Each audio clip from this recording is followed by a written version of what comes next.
I'm standing in front of a flag that's flying at half mast to commemorate the tragic death of innocent lives at the Capitol last Wednesday in Washington, D.C.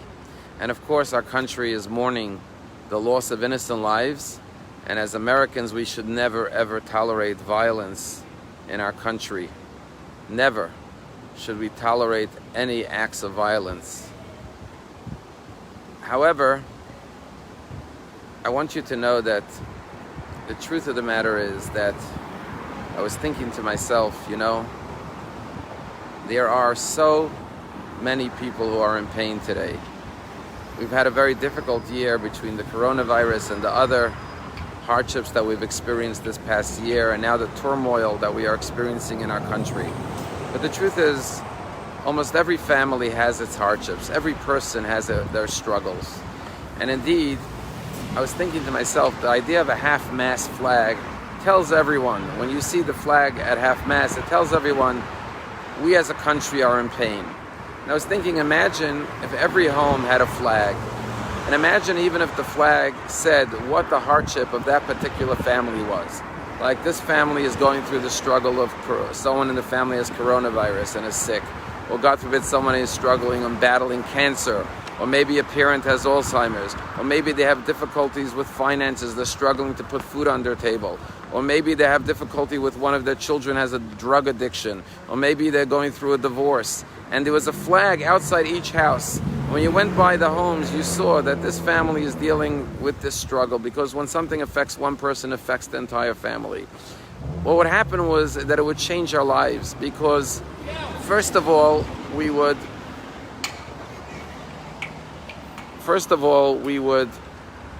be able to help other people. So often people walk around with a smile like everything's okay, and we don't even know what people are dealing with. Like this, we would know this person has this struggle. Maybe I could help them with their finances. Maybe I could help them find a good doctor. Maybe I could help them with their children, with their problems, or their marriage problems, or whatever it may be. But second of all, instead of being so insensitive to other people, we'd be much more compassionate. We would see a person come out of a house with a flag telling everyone what their issues are. We would hug them, we would kiss them, we would embrace them physically, emotionally, psychologically. We would support them, because we would realize that they don't have that perfect life that everyone sees, but rather, like every other human being, they're going through their hardships, and it would make us much more sensitive and compassionate and kinder towards one another. And as our country goes through such difficulties and such pain, we have to remember that so many people are suffering today, and we have to show more love and empathy towards one another. However, in this week's Torah portion, Hashem hears the cry and the pain of the Jewish people. And the Torah says that God says to Moshe, go rescue the Jews from Pharaoh.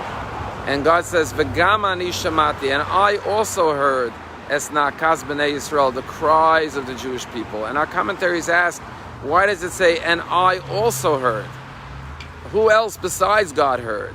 And our rabbis give us a beautiful interpretation. They say that God was saying that I see that the Jews hear the cry of one another. When Jews are being beaten and persecuted and whipped in Egypt by the taskmasters, they don't turn a blind eye and a deaf ear. They hear each other's cry. And because I see that the Jews hear each other's cry, v'gam ani, I will also hear the cry of the Jewish people. Human nature is when a person's going through a hardship, they say, I got my own problems. I can't deal with other people's problems. I have my own troubles. But the Jewish people, even though they were all suffering, they still had empathy for each other. Because the truth is, when you're going through a hardship yourself, you can be more empathetic and sympathetic towards someone else, because you know the pain and the plight of the challenges of life. And therefore God says, when I see they care for each other's pain, now I will care for their pain. And that's what we have to learn as a nation, that we have to look around us and realize that yes, so many people are suffering today. But if we want God to help us, and God will help us, we have to first show God that we care about each other and help one another. The oldest Olympic world champion just celebrated her birthday on Saturday, on Shabbat, on January 9th. She turned 100 years old. She is a Hungarian-Israeli world champion who won 10 medals. 5 of them are gold medals. Her name is Agnes Kanati.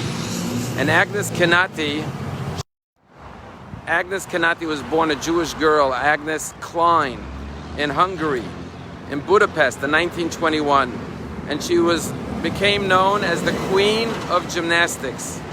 And tragically, when World War II broke out, of course the Jews were immediately disqualified from competing in Olympics. And she was set to compete in the 1940 Olympics. And she, unfortunately, was not able to compete in the 1940 Olympics. She was kicked out of her gymnastics club because she was a Jew. And Agnes Klein, who is now Agnes Kennedy, went on to survive the Holocaust after World War II broke out. 550,000 Jews were sent to Auschwitz to their deaths, including her own father, who was murdered in Auschwitz.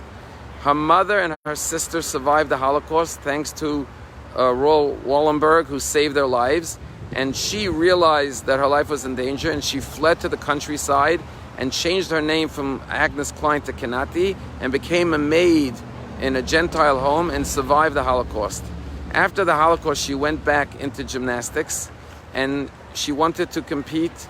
She was disqualified from competing in the 1940 and the 1944 Olympics, but then she tried to get into the 1948 Olympics. She was an alternate, but she did not get to compete. But then in 1952, she got to compete in the first Olympics, and she won a medal. She went on to win 9 more medals, 5 of them golds, and she is known as the greatest Jewish athlete ever and the oldest Jewish Olympic champion alive today at the age of 100 years old. And in 2017, she won the Israel Prize for being the greatest Jewish athlete ever. And she is both Hungarian and Israeli citizen. She immigrated to Israel.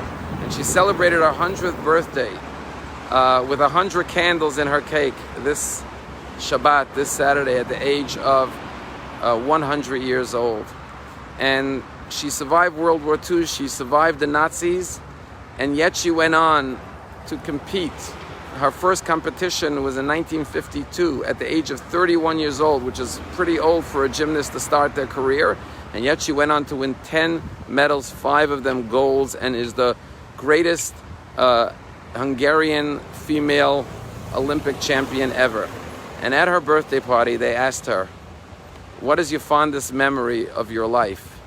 And she said, "My fondest memory is that I actually lived through these 100 years."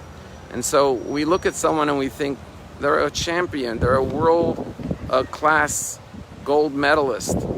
They're 100 years old, but we never know what they endured during those 100 years of their life, that they went through World War II, survived the Nazis. Her father was murdered in the concentration camps. And so often we keep our hardships and our troubles to ourselves. But the truth is, we need to let people know so others can help us. And no matter who we meet, we always have to realize that every person is going through some kind of a struggle. Instead of being cold or indifferent or harsh with others, we have to be kind, sympathetic, empathetic, loving, and caring, because every human being, to some degree, is facing some struggle. Let us learn from this week's parsha that when we hear each other's cries, even though we're all going through challenges, but yet we care about one another, and God will hear our cry and our plight and redeem us as He redeemed our ancestors from their struggle, from their exile, that our country will find healing and reconciliation, and we will go back to being a happy and a healthy country.